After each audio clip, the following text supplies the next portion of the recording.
খালিতে traffic দেখো সবাই,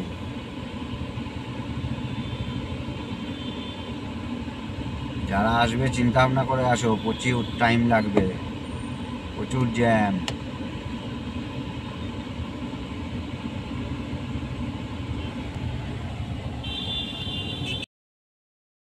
দেখলে রাস্তায় কি জ্যাম, প্রচুর ট্রাফিক।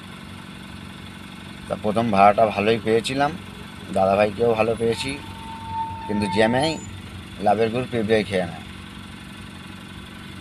জ্যামে দাঁড়াতে দাঁড়াতে এই ভাড়াটার যদি টাইমটা 1 ঘন্টা লাগতো তাহলে ঠিকঠাক ছিল। 1 ঘন্টা 40-45 মিনিট লেগে যাবে, এখানেই ঝাড়। তো ঝাড় আমরা এইভাবেই খাই, ওয়েটিং চার্জটা পাই না, দাঁড়িয়ে দাঁড়িয়ে গাড়ির তেল পুড়ে যায়। বোঝা গেল? চলো নেক্সট ট্রিপ আবার এটা নামাই, দাদাভাইকে নামিয়ে দেখি নেক্সট পাই কি পাই না, ঠিক নেই।